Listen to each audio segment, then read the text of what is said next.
December 2019. In our lead stories nationally, Making of a National Hero to be launched in St. Kitts this evening. And internal probe leads to charges against police officer. Regionally, former CCJ president to guide electoral reform in Dominica. And internationally, Donald Trump is impeached and faces trial in the U.S. Senate. And in sports, Russia to appeal against a 4-year ban from major sporting events for doping offenses. We'll add the details to these and other stories after this short break.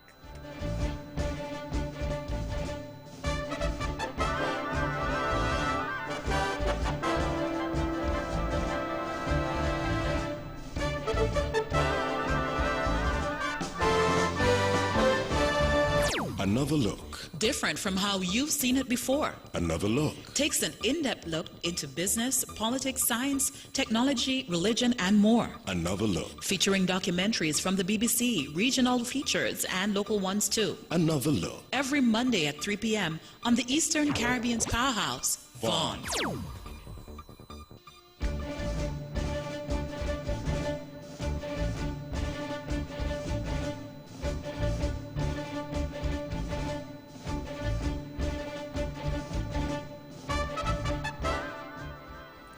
Welcome back, and now for the national news. Former Prime Minister and only living national hero, the Right Excellent and Right Honorable Dr. Sir Kennedy Alphonse Simmons, KCMG, will launch his book this evening at 7 p.m. at the Methodist Church Hall Old Boys School in St. Kitts.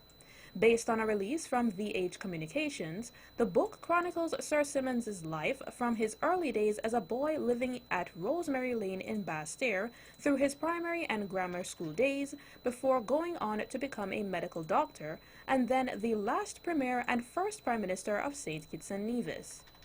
Sir Simmons will also host a similar event of his book on Friday, December 20th at the St. Paul's Anglican Church Hall in Charlestown at 6 p.m.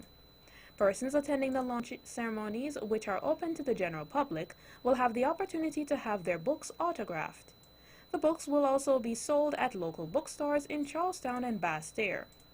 At present, the book can be purchased at Amazon.com.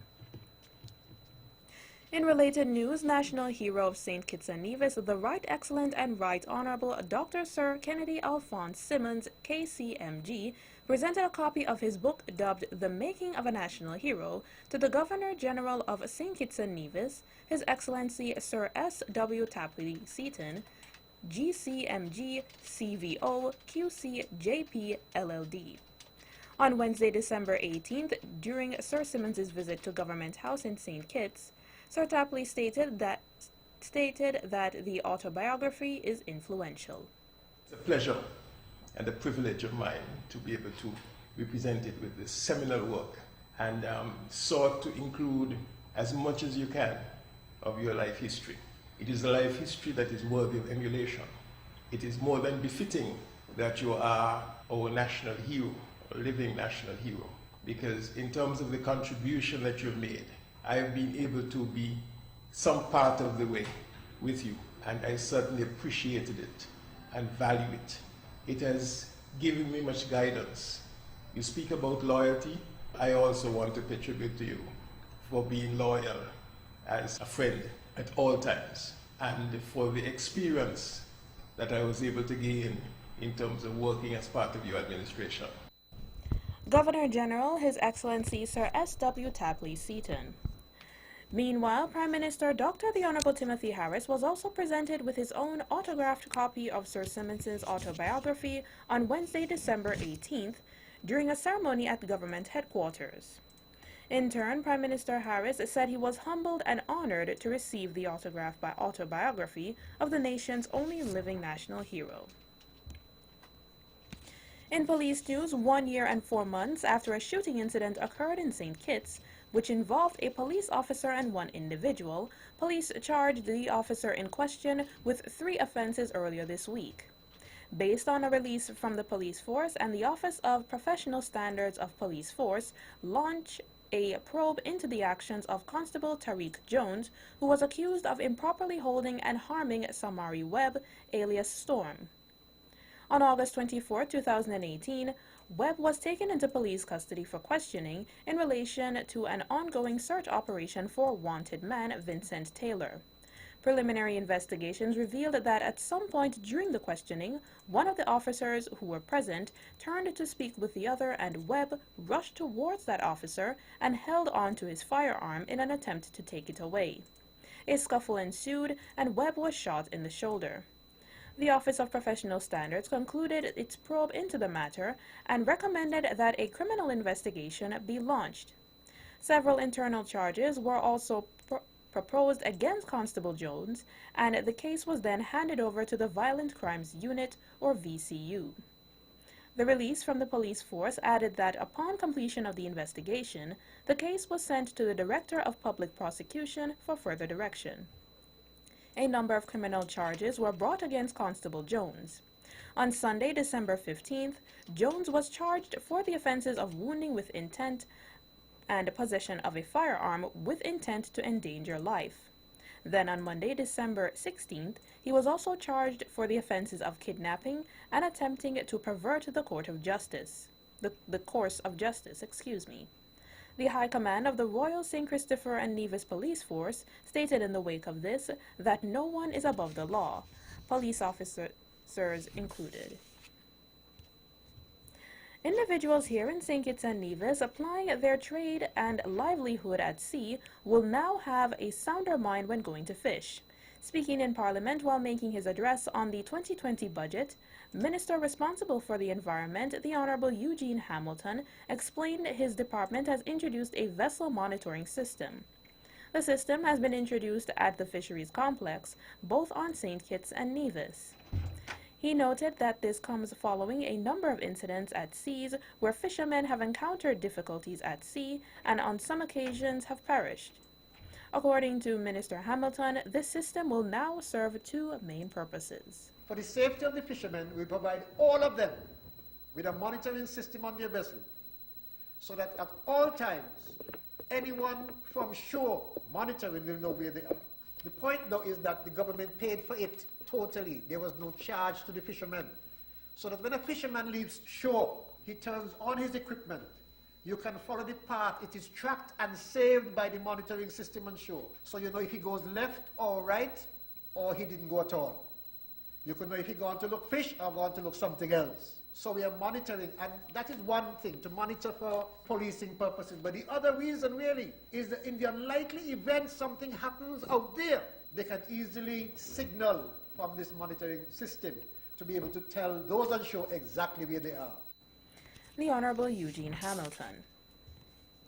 In more police news, lawmen in St. Kitts have charged Private Michael Saunders of Connery Village for the offense of robbery, which took place at a supermarket in the Camps area on Friday, December 6th. According to a police communique, he was formally charged earlier this week on Tuesday, December 17th. Police investigations into the matter revealed that about 4:50 p.m. on Friday, two masked men entered a supermarket on the island main road in Camps and demanded money from one of the cashiers. They had what appeared to be firearms. They also took a sum of cash from the cash register before fleeing the scene. Fortunately, no one was injured during the incident. Police have also said that the investigations into the matter are ongoing.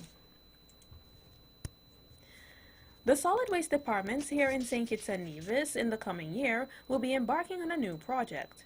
This project, according to Minister for Environment in St. Kitts and Nevis, is a waste-to-energy program. Speaking in Parliament on Tuesday, 17th December, Minister Hamilton sought to expound on the initiative. Our preliminary work has suggested that we should be able to provide up to 5 megs to the plant, as I understand it. And it is likely, as the preliminary work suggests, it will be somewhere in the vicinity of 18 to 20 cents per kilo, or per unit, I think it is. So, Madam Deputy Speaker, the prospects are good. He stated the importance of having such a program here in St. Kitts and Nevis. If it comes on stream as we plan, will serve to remove all of the debris at the landfill and help us to avoid having to find another cell, because another cell would mean serious expenditure. But if this program is successful, we will not have the need for another cell. That is another project I targeted the board to pursue as one of its missions in 2020. The Honorable Eugene Hamilton. 2020 scholarship opportunities for citizens of Organization of American States, or OAS member states, are being offered through the Ministry of Human Resources in the Nevis Island administration. A release from NIA states that the programs being offered and their respective application deadlines are as follows. Impact MBA, 1. Social Entrepreneurship, 2. Corporate Sustainability, in February 1st, 2020.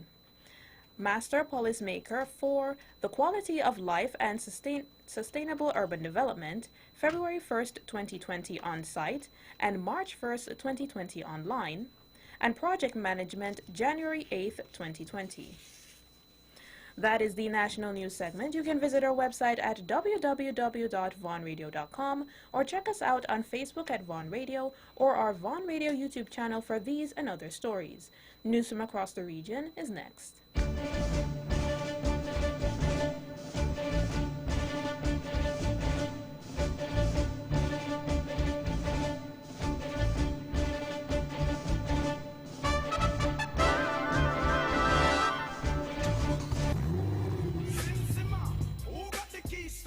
Drive in style with your brand new vehicle. Compliments the Bank of Nevis Limited. We are offering 100% financing on all brand new vehicles with a very competitive interest rate. But that's not all. We are giving you up to 7 years to repay. That's right, 7 years. Contact us by phone or come into our branch today. All right. The Bank of Nevis Limited. My bank, your bank, our bank. The Bank of Nevis Limited. Improving the quality of life. Like us on Facebook. Who got the keys to my bimmer?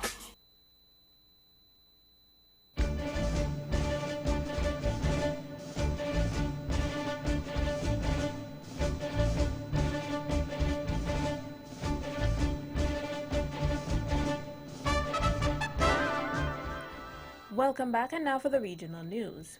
Out of Antigua, Antigua and Barbuda has become the only small state on the External Board of Auditors of the Organization of American States. Auditor General Dean Evanson was elected to the body today by the Permanent Council of the OAS. He was nominated and supported for the post by Antigua and Barbuda's ambassador to the OAS, Sir Ronald Saunders. In welcoming Evanson's election to the External Auditing Board of the 34-member Hemispheric Organization, Ambassador Saunders said it demonstrates that small states have the right and the capacity to play a role in the accountability of international organizations.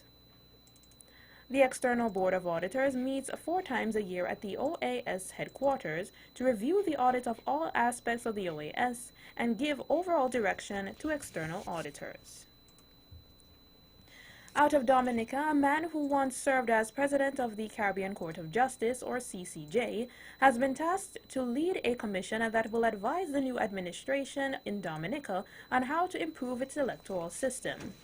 Dominica's Prime Minister Roosevelt Skerrit, who promised in his election victory speech that electoral reform would be a priority for his new administration, Tuesday named Sir Dennis Byron as the sole commissioner to a national commission on electoral reform. Skerrit said his government was humbled to have Sir Dennis, who served as the CCJ's second president from September 11th to July 2018, to give guidance to the process of electoral reform.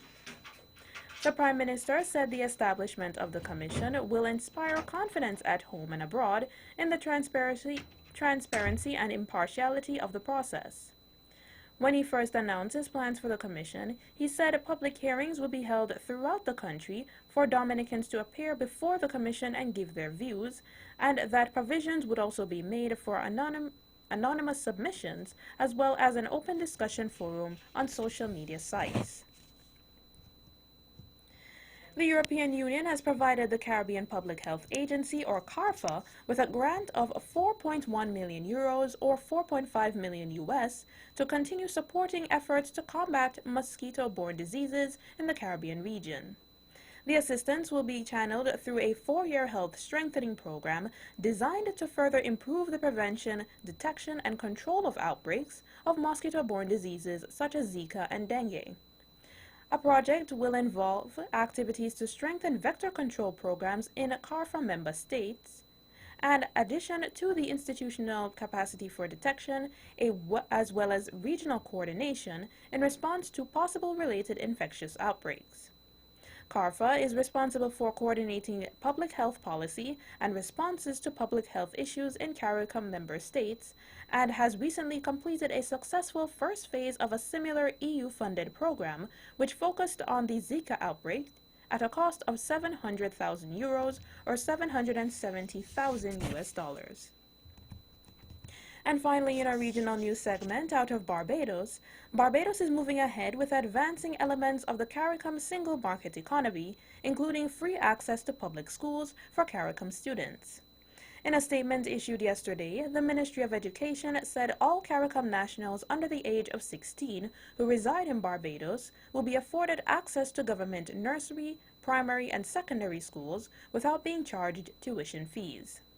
The ministry also noted that in order for a CARICOM national to access tuition-free provision, at least one parent or one legal guardian must be residing in Barbados under an approved immigration status, citizen, permanent resident, immigration, or reside and work.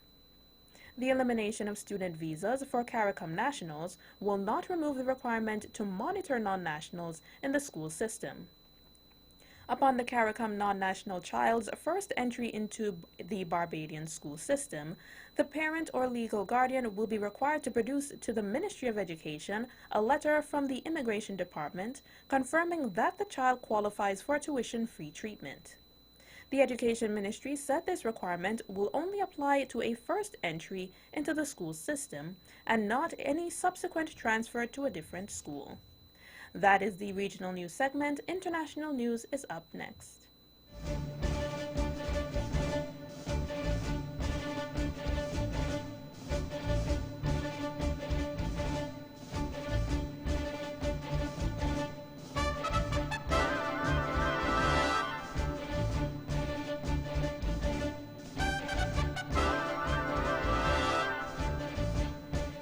Welcome back, and now for the international news.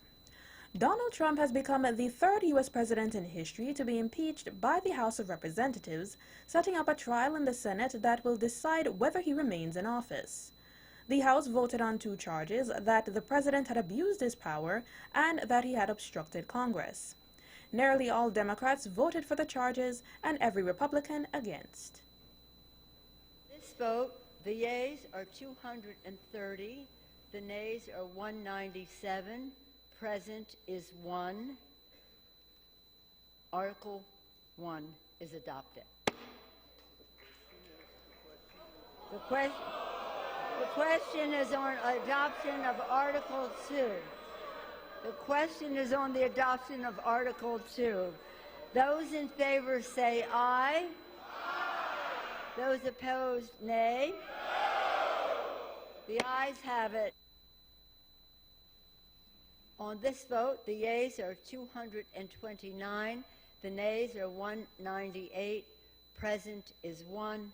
Article 2 is adopted. Meanwhile, Mr. Trump remained defiant as the voting took place, telling a campaign rally in Battle Creek, Michigan. I'm not worried because it's always good. When you don't do anything wrong, you get impeached. That may be a record that will last forever. But you know what they have done? They've cheapened the impeachment process. And now anybody that becomes, this is a sacred position. Anybody that becomes president, they could have a phone call and they get impeached. So if the Republicans, if you had a Democrat as president, we have a Republican House, they don't like the guy for whatever reason, or the woman, they impeach the person. It's cheapened it. It's exactly what our founding fathers didn't want, and they said it could happen, and it's happened. President Trump's Republicans control the Senate, so it is highly unlikely that he will be removed from power. Democrats are already unhappy at the way the trial could be held. House Speaker Nancy Pelosi has now indicated it might delay sending the articles of impeachment to the Senate in order to bargain on the terms of the proceedings. This could put off the trial for another indefinite period, denying Mr. Trump his expected acquittal. A jail Catalan separatist leader should have been given immunity to take up his seat in the European Parliament, the EU's top court has ruled. European Court of Justice, or ECJ, said Ortol Junqueras has become an MEP at the moment he was elected in May, despite being on trial for sedation. Junqueras was later convicted and jailed for his role in an illegal 2017 Catalan independent referendum. The separatist leader on Thursday said that justice has come from Europe. Our rights and those of 2 million citizens who voted for us have been violated, he tweeted, adding, annulment of sentencing and freedom for all. And finally, in our international news segment, Indian police have detained thousands who defied a ban on protests against a controversial new citizenship law. The ban has been imposed in parts of the capital Delhi and throughout the states of Uttar Pradesh and Karnataka. Mobile data services are suspended in some parts of Delhi close to the protest sites. There have been days of protests across India, some violent. A new law offers citizenship to non-Muslim illegal immigrants from Pakistan, Bangladesh, and Afghanistan. The police order, based on a severity of restricted law, prohibits more than 4 people from gathering in a place. That is the international news segment. Sports is up next.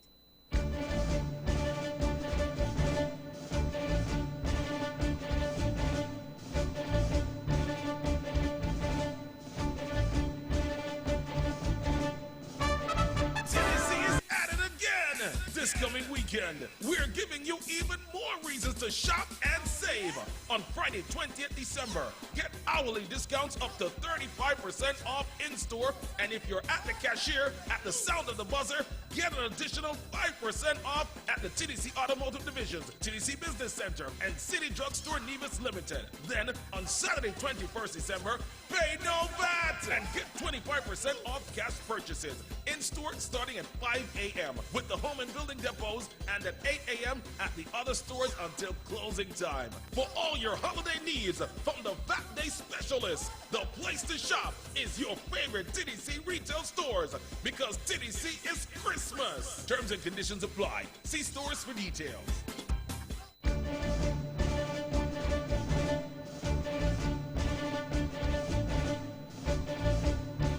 Welcome back, and now into sports.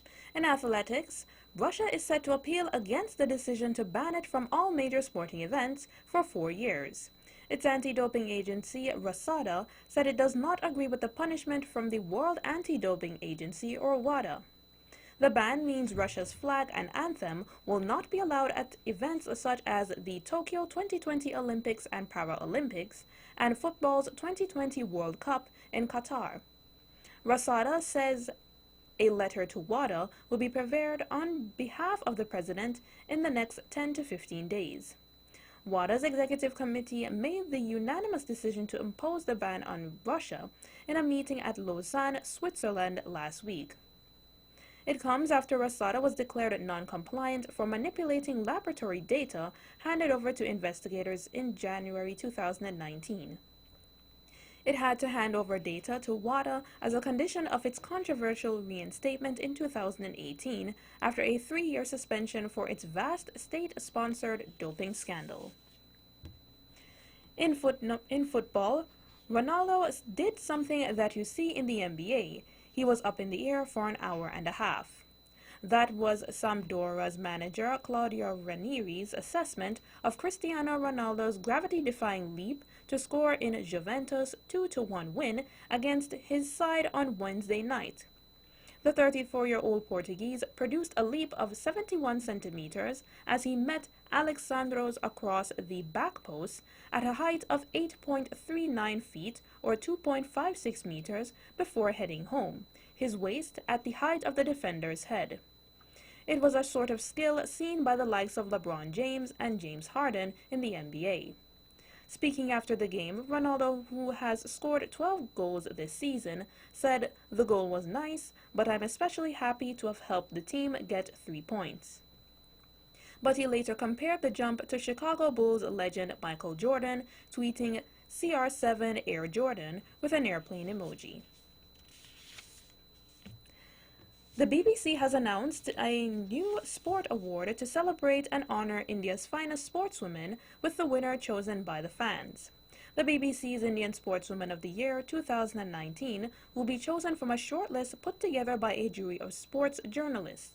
The responsibility will be handed to the fans, who will be able to vote for their favorite.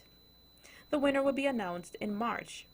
Sports fans can cast their votes on any of the BBC's Indian language websites: Hindi, Telugu, Marathi, Tamil, Gujarati, and Punjabi.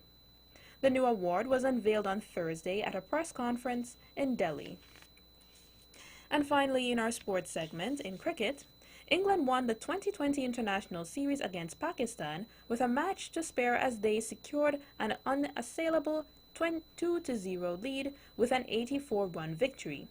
Opener Amy Jones made 89 off 52 balls, including 3 sixes, while Danny Wyatt added 55 as England finished on 185 for 5.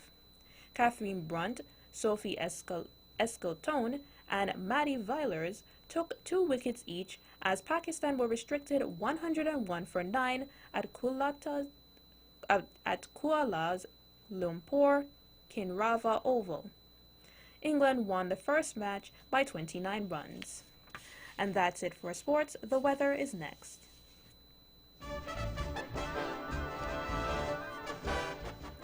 The weather tonight, partially cloudy with a 30% or low chance of showers. The weather tomorrow, partially sunny with a 30% or low chance of showers. Winds east-southeast at 8 to 15 knots or 15 to 28 kilometers per hour.